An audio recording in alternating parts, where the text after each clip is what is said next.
This video is brought to you by the 3-Minute Board Game patrons. Keep us independent by supporting us on Patreon.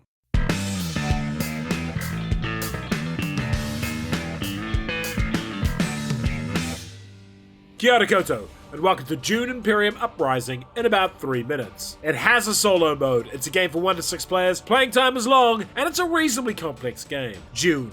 Arrakis, a bleak and barren world which should be a forgotten rock, if not for one thing. It is the only place in the universe that the spice melange is found. The spice extends life, grants mental powers, and allows for safe interstellar travel. The entire empire depends on spice, and those who control the spice control everything. Once you run out of conflict cards, or one player reaches 10 victory points, it is the last round of the game. The winner is the player with the most points when that round ends. Deck building. You start the game with a deck of 10 basic cards and can add better ones. Worker placement. You place workers in locations to get the associated benefits. Player turn. Draw 5 cards. On your turn, you will either play a card and place a worker, or reveal all your remaining cards and end your turn. You can only place a worker in an area matching an icon on your card. This card has 3 icons, which match the green, blue, and yellow areas of the board. When you use a card, you can also activate the ability in the grey band here. This one lets you use your leader's special ability. Some locations have a cost that you must pay first. Here we spend 1 water to get 2 spice. You only start with 2 workers,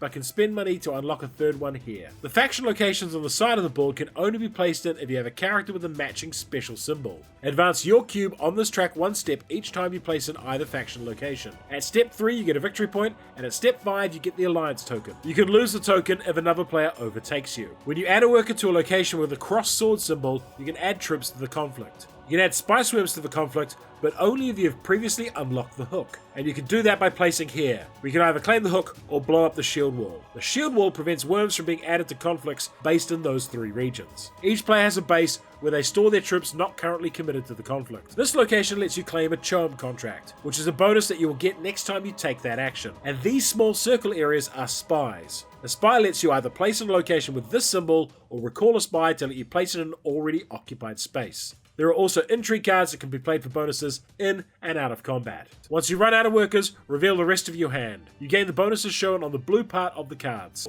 The blue numbers are used to buy new cards. The cost to buy a card is shown on the top right, and you can buy multiple cards. Once all players have revealed their cards, play combat cards and resolve the current conflict. A player with worms in the conflict gains double rewards. Why would you like this game? The sandworm in the room with this review is that Uprising is very much Dune Imperium reworked. And the remarkable thing is that Uprising fixes every single little issue I had with the original game. Conflict is more important, which really mattered to me, and it also has sandworms. I also love the extra layer of decisions that come with the spy system, which was a great lift from Tyrants of the Underdark.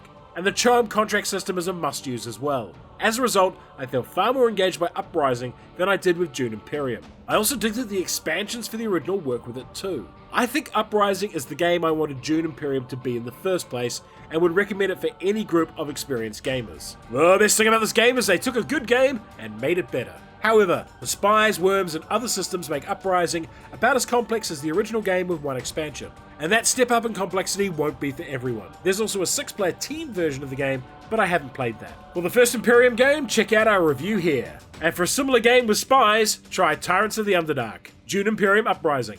Much more spicy. Gold medal game. And if you enjoyed this video, hit the notification button, like, share, and subscribe to the channel.